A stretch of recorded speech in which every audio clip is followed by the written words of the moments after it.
Hello, my dear student. Now I am explaining the electron transport system, जिसको ETS भी कहते हैं।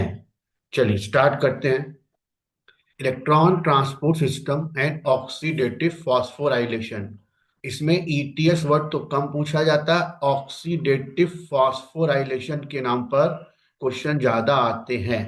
Oxidative phosphorylation कहाँ होता है तो बोलना है माइटोकॉन्ड्रिया के क्रिस्टी में होता है, और ये रिस्पायरेशन का एक प्रोसेस है।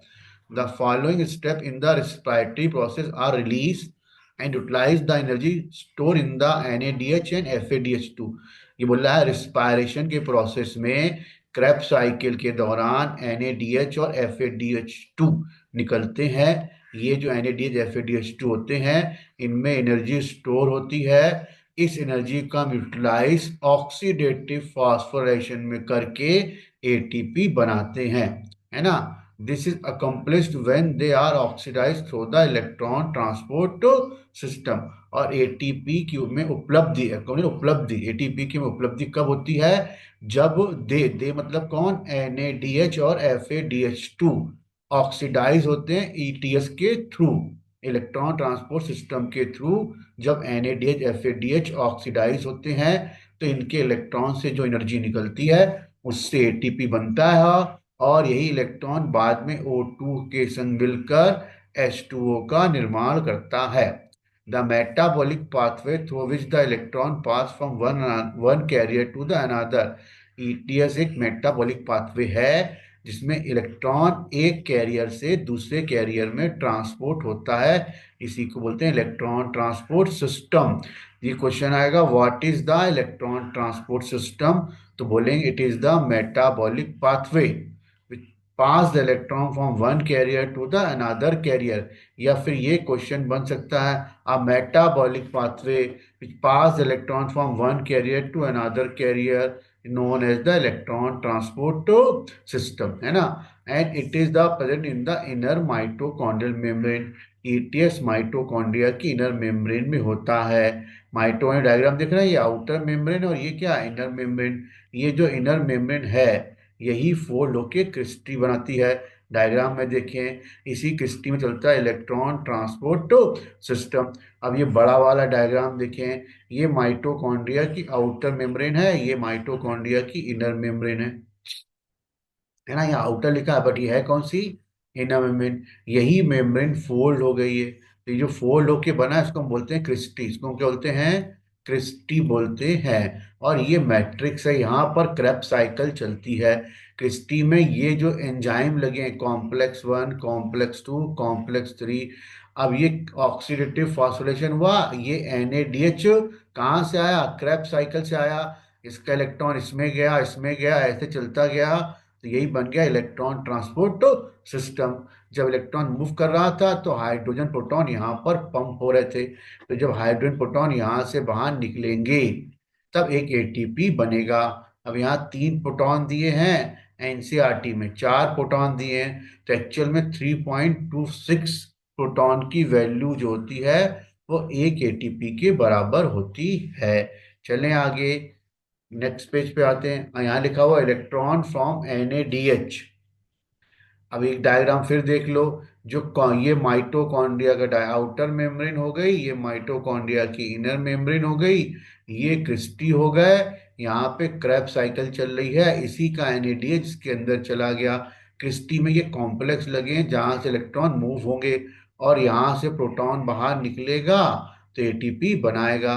तो ऐसे कई कॉम्प्लेक्स क्रिस्टी में लगे होते दिख रहा है। डायग्राम रेड लाइन चल रही है, इलेक्ट्रॉन मूव हो रहा है, इलेक्ट्रॉन यहाँ से आएगा, प्रोटॉन यहाँ से आएगा, दोनों मिलके वाटर बना देंगे।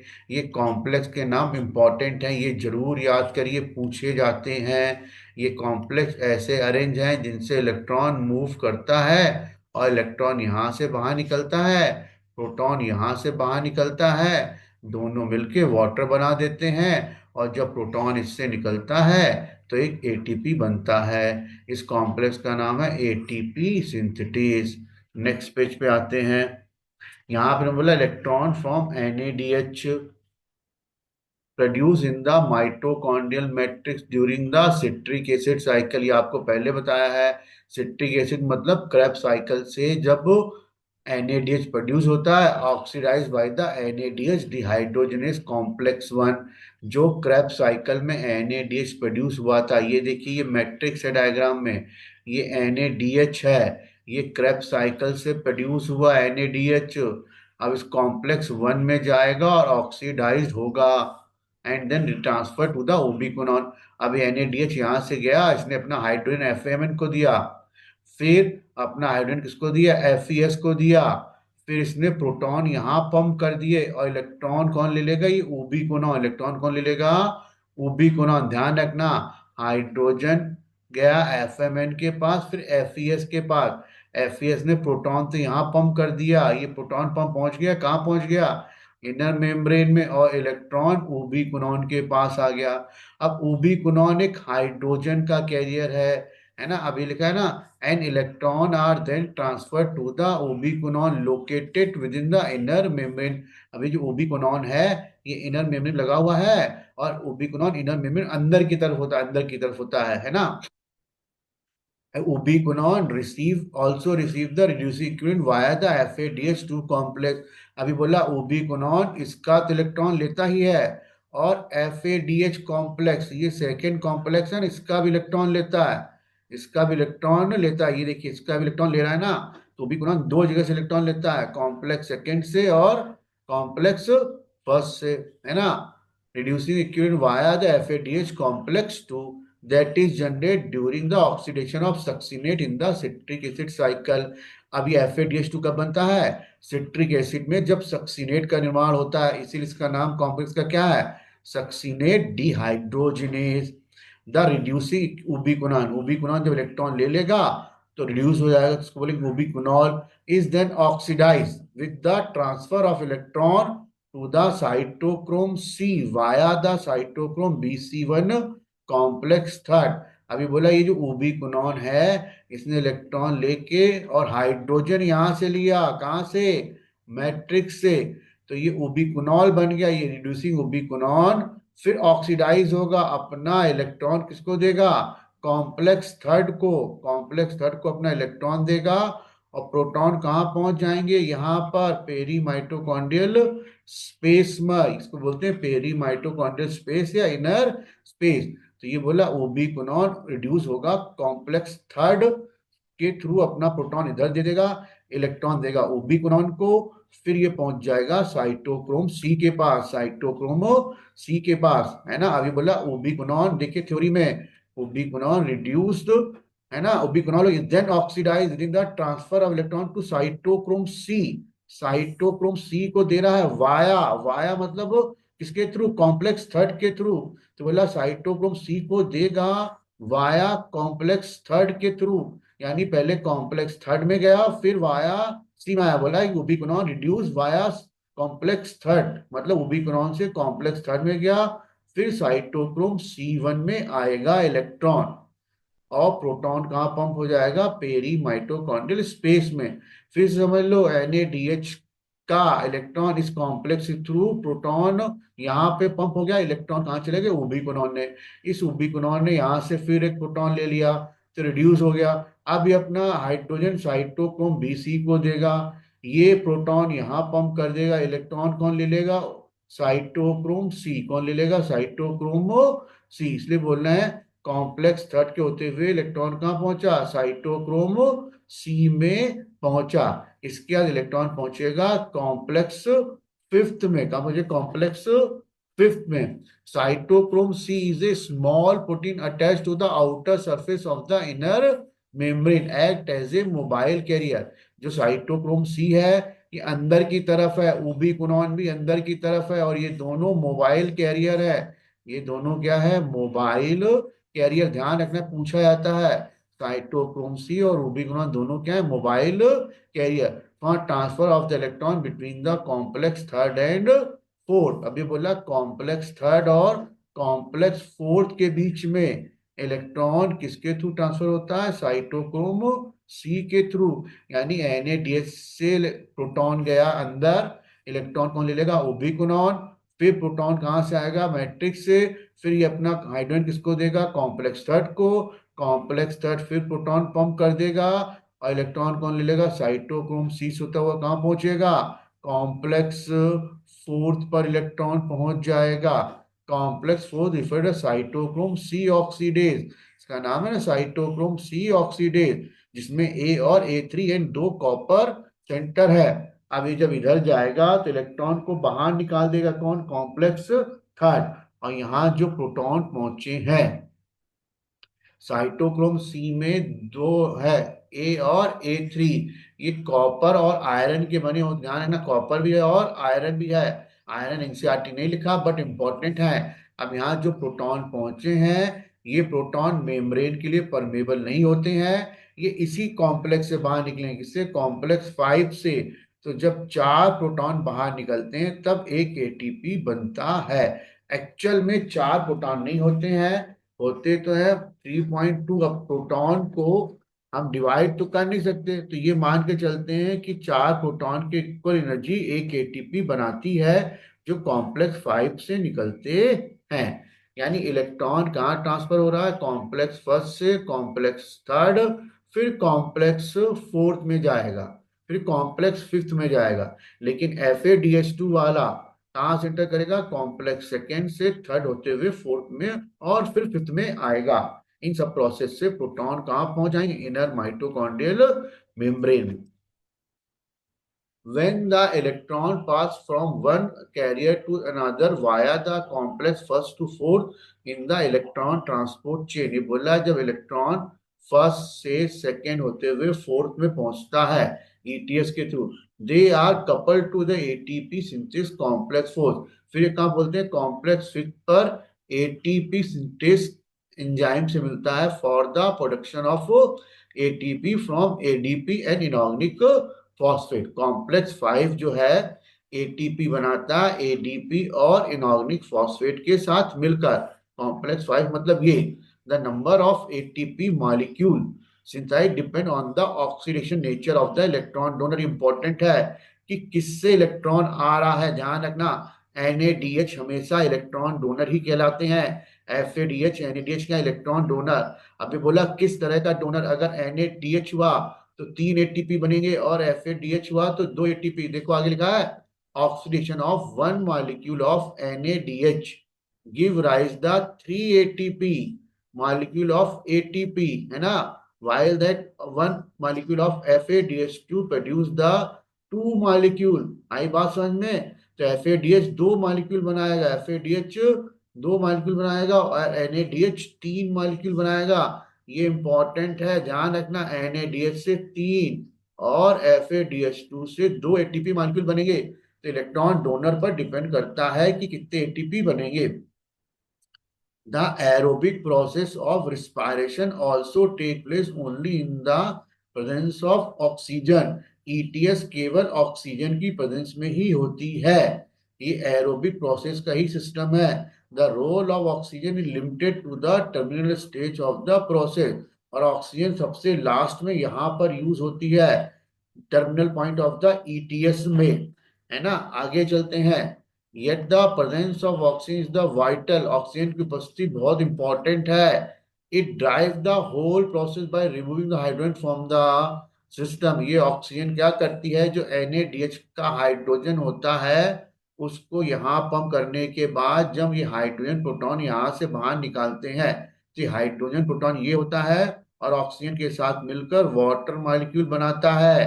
अगर ये ऑक्सीजन नहीं होगी तो वाटर मॉलिक्यूल नहीं बनेंगे।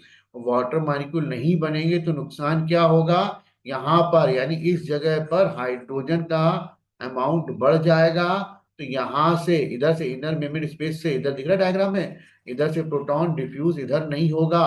तो प्रोटॉन इधर तभी डिफ्यूज होगा जब यहाँ प्रोटॉन का ग्रेडियंट ज्यादा होगा, यहाँ प्रोटॉन का ग्रेडियंट कम होगा। अब यही प्रोटॉन अगर वाटर में कन्वर्ट नहीं हो रहा है तो ये डिफ्यूज नहीं होगा। प्रोटॉन यहाँ पे आके अगर वाटर में कन्वर्ट नहीं हुआ तो यहाँ पर यानी कि मैट्रिक्स में प्रोटॉन का कंसंट्रेशन बढ़ जाएगा। इसलिए बोल रहे हैं ऑक्सीजन बहुत इंपॉर्टेंट रोल प्ले कर रहा है। है ना। Oxygen act the final hydrogen receptor, unlike the photophosphorylation. कहीं भी फास्फोराइलेशन वर्ड आ जाए तो समझ ली एटीपी बन रहा है। अब ये फोटो बोला है तो इसका मतलब फोटोसिंथेसिस, और ऑक्सीडेटिव मतलब रिस्पायरेशन, ऑक्सीडेटिव फास्फोराइलेशन मतलब रिस्पायरेशन, ईटीएस को बोला है। और फोटो मतलब फोटोसिंथेसिस, दोनों में एटीपी बनते हैं ईटीएस के through, where it is the light energy that applies in the production of the proton gradient। अब ये बोल रहा है फोटोसिंथेसिस में लाइट एनर्जी का यूज करके हम प्रोटॉन ग्रेडियंट बनाते हैं, जिससे को जो फास्फोराइलेशन के लिए जरूरी होता है। फास्फोराइलेशन मतलब एटीपी का फॉर्मेशन। फास्फोराइलेशन तभी होगा जब प्रोटॉन ग्रेडियंट बन रहा है। यहाँ पे प्रोटॉन के नंबर बढ़ रहे हैं, तो प्रोटॉन के नंबर बढ़ना मतलब यहाँ उसका ग्रेडियंट बढ़ रहा है। ये प्रोटॉन डिफ्यूज होगा तभी एटीपी बनेंगे। किसके थ्रू डिफ्यूज होगा? कॉम्प्लेक्स 5 के थ्रू। ये बोल रहा है फोटो फास्फोराइलेशन, यानी फोटोसिंथेसिस में फास्फोराइलेशन करने के लिए, यानी एटीपी बनाने के लिए लाइट एनर्जी के थ्रू हम ग्रेडियंट क्रिएट करते हैं। जबकि रेस्पायरेशन में एनर्जी ऑक्सीडेशन रिडक्शन प्रोसेस से आती है, यानी जो ग्लूकोज मॉलिक्यूल को तोड़ के मैंने NADH बनाया, इसमें जो एनर्जी है उसका यूटिलाइज हम इसी प्रोसेस में करेंगे और प्रोटॉन को यहाँ पर पंप करेंगे। क्या करेंगे?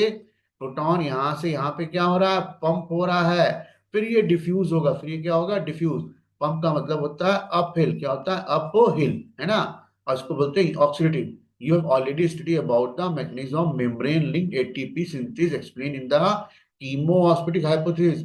आपने कीमोस्मोटिक हाइपोथेसिस में पढ़ा होगा फोटो फास्फोराइलेशन, पीछे फोटोसिंथेसिस में, in the earlier chapter as mentioned earlier, the energy released during the electron transport system। जो एनर्जी रिलीज होती है इलेक्ट्रॉन ट्रांसपोर्ट सिस्टम के थ्रू, उसका यूटिलाइज हम करते हैं एटीपी सिंथेसिस में। किसके through? Help of the ATP synthetase complex 5। फिर देखो इस डायग्राम में ये सारे प्रोटॉन यहाँ इकट्ठा हो रहे हैं। कहाँ इकट्ठा हो रहे हैं? इनर मेम्ब्रेन में। और ये प्रोटॉन पंप कौन कर रहे हैं? ये कॉम्प्लेक्स प्रोटॉन क्या कर रहे हैं? पंप कर रहे हैं। अब यही प्रोटॉन जब यहाँ से डिफ्यूज आउट होंगे तो एटीपी बनाएंगे और ऑक्सीजन के साथ मिलकर वाटर में कन्वर्ट हो जाएंगे। अब ग्लूकोज में C6H12O6 12 क्या होते हैं? हाइड्रोजन होते हैं। ये 12 हाइड्रोजन से हमको कितने? 12 हाइड्रोजन से करीब 6 वाटर मॉलिक्यूल बनेंगे। इसीलिए रिस्पायरेशन में 6 वाटर मॉलिक्यूल बनते हैं और 6 ऑक्सीजन लगती है। ऑक्सीजन कहाँ से आ रही है? एटमॉस्फेयर से आ रही है। दिस कॉम्प्लेक्स कंसिस्ट ऑफ, यानी एटीपी सिंथेस कॉम्प्लेक्स में दो पार्ट होते हैं, F1 और F0। ये आपने पढ़ा होगा माइटोकॉन्ड्रिया में oxysome. F1 is the head piece, ये हेड पीस इसको बोलते हैं F1। ये पूरा कॉम्प्लेक्स एटीपी सिंथेस है। ये F1 कॉम्प्लेक्स और ये F0 कॉम्प्लेक्स है।